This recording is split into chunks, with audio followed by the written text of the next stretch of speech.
So I don't know about you, but definitely one of the things that I have always tried to work towards and achieve in my life is I want to be able to deal with the chaos of life in such a way that I'm able to show up calm, focused, present, and of course having the inner capacity to deal with what life throws at me.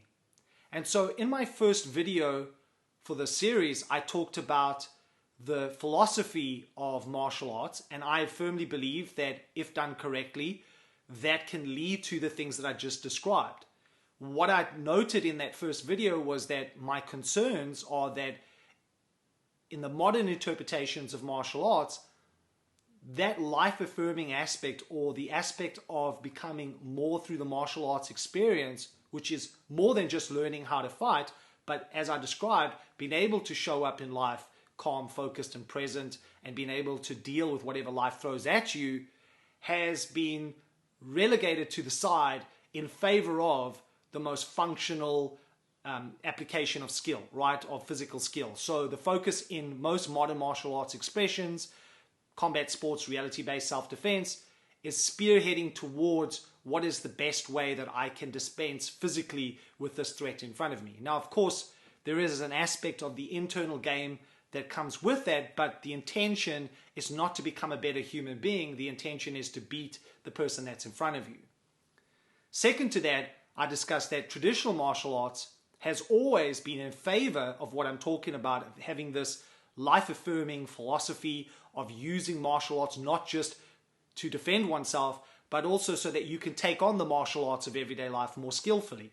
However, the problem there is oftentimes is that what is taught isn't functional, and because it's not functional, you don't get that resistance that's required that you would get in a functional experience, especially when you're training, where you have to deal with what is arising inside, right? So your edges, your shadow, the things that you know that holds you back in life, be that you get too aggressive, that you have anxiety issues, or you have emotional issues, or you have low self-esteem, or you struggle with your confidence. All of that is going to show up when you actually play the martial game for real, right? When you're actually training, it's going to come to the forefront. Now, you have a choice, of course, either A, to express that in a violent way and only go down the red road that I discussed, which is, I feel, is not the best way to go, or you can use that is happening inside as the ingredients that will allow you to work through that experience in such a way that you overcome it, right? And so traditional martial arts has always put that at the forefront, but because what they teach isn't functional, I don't believe that you will ever be able to fully gain what they talk about in the traditional martial arts as far as the life-affirming aspects, purely because you don't have the reality of the martial to experience it through. And I think you need that. Now, I'm not saying you need to compete, not at all. I'm saying just that every time you get on the mat, you need to have resistance. You need to be challenged.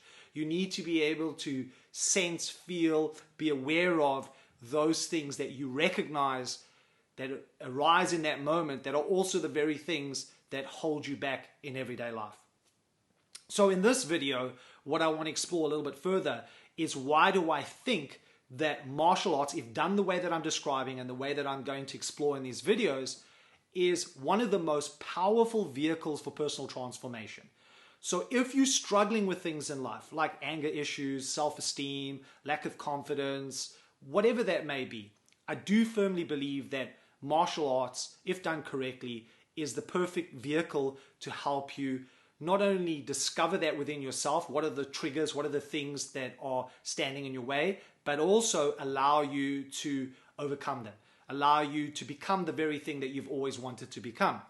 And the reason for that is, I believe, goes back all the way to the beginning of time.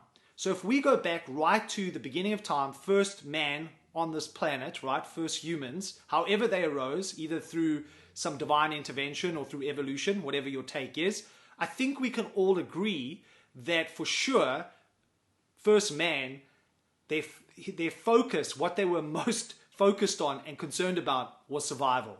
And because survival was at the forefront of their mind, that would mean that they would have to find ways to protect themselves. And we can argue then that that is the beginning, the blossoming of the martial art experience, right?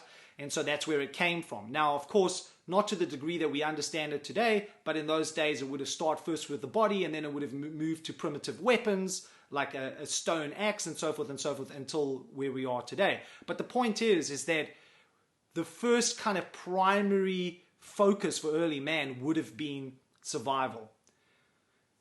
Now, what I find fascinating is that when we look at neuroscience and what's coming out from there is that it's very, very clear that the human brain is not designed to keep you happy. It's designed to keep you alive, right? So in that sense, you could think of the human brain as a do not get killed machine, right? It's there to help you not get killed. We're definitely encoded to focus on our survival, on finding the best ways to keep alive. Now, I want to make the argument that outside of that, of course, is that energy, so to speak, that encoding of the primal nature of survival within that also is a transformative function. And I think this is the reason why, if you look through history and you look at the writings about warriors or by warriors, were exemplified as the epitome of human ability. So courageousness, fearlessness, honorable, all these character traits were things that were imbued into the warrior narrative. But beyond that too was oftentimes the discussion about the warrior as being a great person, right? Not just the person that goes on the battlefield and fights, but actually somebody that is a great king, for example, or if we think of like Marcus Aurelius, a Stoic philosopher, Roman general, Caesar. Not only was he a great general, but he was also a great person, and so on. Now, that's not to say, of course, that there have been many other quote-unquote warriors that have not served that transformative function, that actually have gone down the red road, used the martial in such a way to control, to create destruction, and to create war, right? And of course that is there. But remember what I'm saying here is that is a choice. We have to create the intention on why are we stepping on to the mat, right? Our mat today could say, why are we stepping onto the battlefield? The battlefield is the mat, right? Why are we stepping on there? Are we stepping on there because we want to find the best possible way to dispense with the person in front of us, or develop the skills so that we can do that? Then of course that's fine. But I don't think you're ever going to be able to create that opportunity for these transformative experiences in your life. And so whatever is your hang up in life, right, whatever that may be, the things that are tripping you up are still going to trip you up. Possibly even worse now, because now you have the martial inside of you, which makes you more aggressive. So if you're already aggressive in the outside world, I'm going to make the argument that if you're going in and you're just training to learn how to fight, you're going to become even more aggressive in the outside world. So if you're seeking to become less aggressive, more calm, more centered, more focused, your intention for training has to be different, right? Are you stepping onto the mat so you can overcome those obstacles that are tripping you up in life?